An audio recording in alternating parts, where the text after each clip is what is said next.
Welcome to the April 14th update, where we're going to analyze the Institute for Health Metrics and Evaluation, their coronavirus forecasting model. Again, this is work done by myself, Alan Featherstone, and Julia Maddock. Again, the COVID-19 virus is certainly having a major effect on the global economy. If we look at the U.S., we're almost at 17 million U.S. workers filing for unemployment due to the shutdown of a significant share of the economy. We're beginning to see concerns regarding whether or not the meat processing supply chain will continue to be working. In terms of, it's been clear that this model has played a large role in the formulation of policy, and if you want to go directly to the model, you have the information there.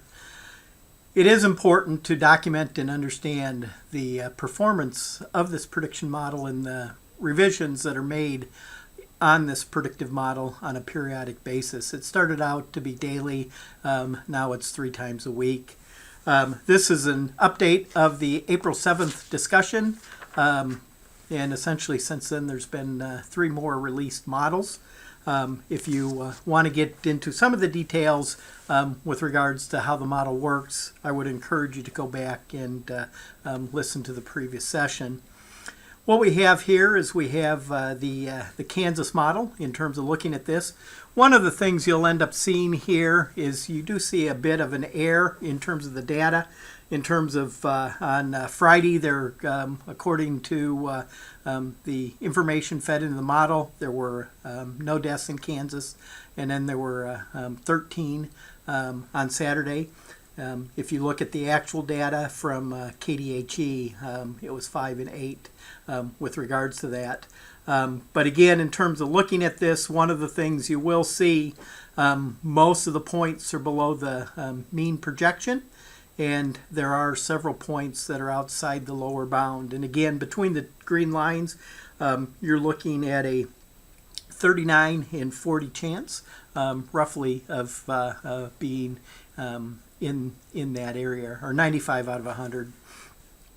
In terms of if we look at the U.S. projections, one of the things you can end up seeing is that from the original model, the number of deaths on a daily basis has been going down. Again, those are the deaths recorded as of April 13th. If we look at New York, in terms of New York has already reported their information for the 14th, and so we do have an analysis. But in terms of if you look at what's going on from the U.S. model and the New York model, in some respects it seems to be tracking fairly well. One of the things that we ended up doing here is we ended up adding some analytics to these forecasting in terms of looking at this. We have more than 2 weeks of forecast information available. In terms of we measure a root mean squared error, basically this is the square of each error, you sum the error, and then you take the average and then you take the square root of that.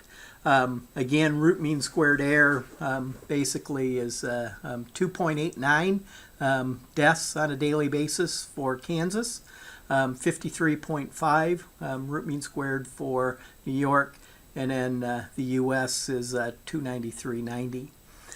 We also calculate the mean absolute error. This is just the average absolute value of the error. In terms of essentially looking at this, in Kansas it's 2.22, New York 39 deaths, and on a daily basis in the U.S. The mean absolute error is 203. We can also look at this on a percentage basis. If you look at it on a percentage basis, where we take the absolute error and divide that by the number of deaths, essentially the mean average percentage error is 116% in Kansas. Again, on a daily basis, that's a fairly high error. New York at 7%, the U.S. it's 15%. And then we look at the bias, and one of the things, again, you can look at how it's calculated, but if you look at the bias, essentially it's all positive. And basically the error is essentially calculated as the forecasted error minus the daily actual. And so when you look at this, essentially you can see that the forecast is consistently above on a daily basis. And again, this is the March 26 model. If we look at this on a cumulative basis, again, you can end up seeing that Kansas is below the 95% confidence interval. It's broken out of that band, and it kind of remains in that band, and we'll kind of take a look at that overall. And so in some respects, from a mean perspective from the first model, there's becoming more and more difference between the actuals versus the mean.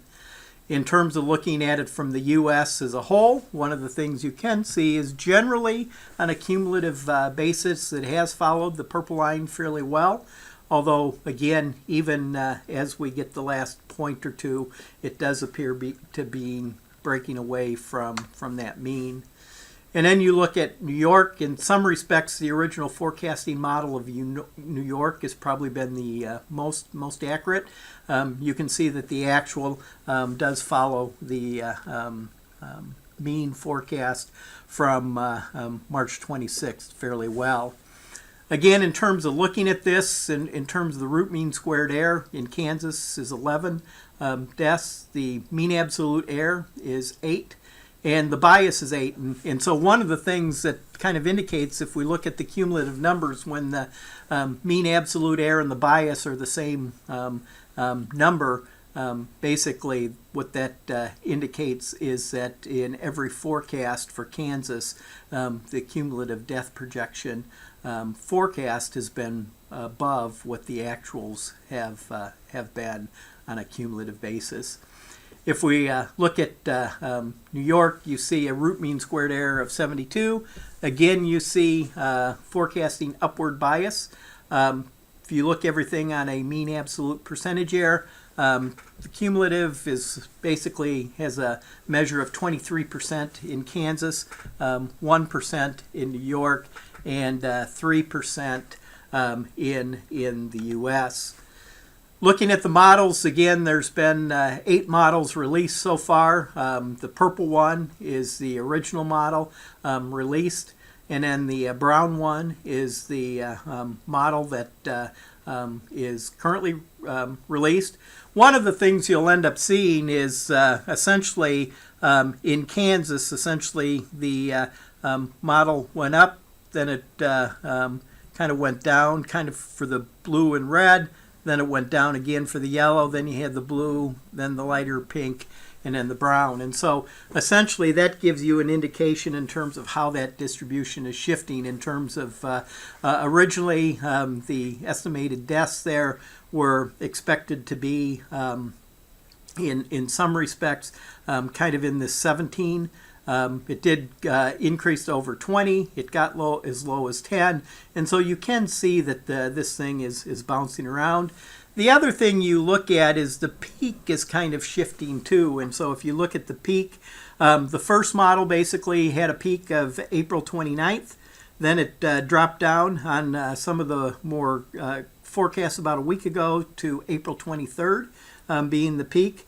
In terms of the pink model there, basically had a peak in terms of the 30th and then the 29th. And so, again, if you kind of look at this, the peak has moved around, and it's been anywhere from April 23rd to April 29th. And in some respects, the peak projection for deaths in Kansas is the same as it was in the original model, although the brown line is much lower than the purple line. The other thing that we can begin to do is we can begin on a state-by-state basis, basically looking at how well the model forecasts a couple days out. And so essentially there's 5 models that we've tracked, the first 5 models released, and we looked at essentially a root mean squared error for 1-day forecast, and then a root mean squared error for a 2-day, a 3-day, a 4-day, and a 5-day. In terms of looking at this, one of the things you can end up seeing is that essentially for about 3 days, there's not much bias, and then essentially we move out, and the thing tends to over forecast the number of deaths. And again, in some respects, you can kind of see the percentage error dropping or jumping around. Again,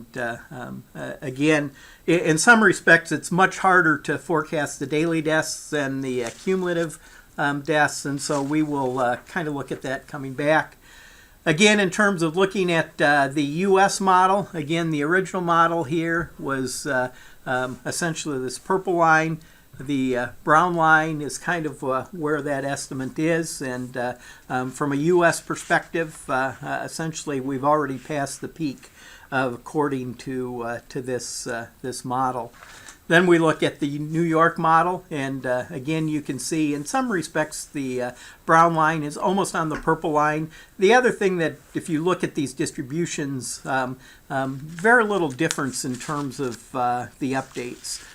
In terms of not a lot of difference between the lines. If we look at the cumulative forecast, again, the purple line there is the original, and the most recent is the brown line there. And so, again, you can see quite a bit different. In terms of the last update, basically the yellow line was less than 300 deaths, and in some respects that was a 61% drop.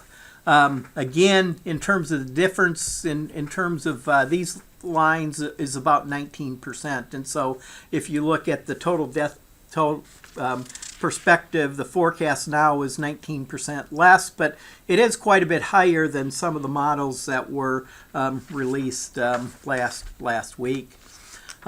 Looking at this, again, we did the same type of thing. Again, if you look at the bias, roughly about 4 days. And then essentially once you get 5, 6, 7, 8 days out, again, the model is over predicting the cumulative number of deaths. You can kind of see kind of what that mean absolute percentage error is. It's kind of running about 10% over forecast. If you get further out, it's maybe up into that 14 to 16% range, and then 9 and 10 days out, it's about 12% over forecasting. And again, you can look at the root mean squared error, and again, and it's not unexpected, but it is important to realize that these forecasts, the further out you get from the day that forecast is made, the forecast does degrade. In terms of looking at the numbers, in terms of the U.S., you can see the purple and the brown line here. And again, you can see that there is some difference between those lines where they were in terms of, in some respects, the model did get as low as 60,000 expected deaths nationwide. But in terms of where we are now, it's almost 70,000 from a U.S. perspective. In terms of looking at it from a New York perspective, again, it's always been, except for a couple forecasts made the 7th and 9th of April, it's been between that 14 and roughly 16,000 deaths within New York. To conclude, certainly the IHME model has been used to drive policy decisions. The cumulative numbers appear to be fairly accurate through April 14th for the New York and U.S. models. And so, again, when you're looking at those, predicting from essentially March 29th forward to April 14th, essentially the numbers, cumulative numbers do appear to be fairly accurate. The cumulative model does appear to be less accurate through April 14th. For Kansas. And again, if you remember that statistic that indicated that throughout the entire period, basically the forecasted cumulative death was higher than what actually we've experienced in Kansas throughout the entire period. There have been fairly large revisions to the U.S. and Kansas numbers, and again, if you look at that, essentially the U.S. numbers dropped 16%.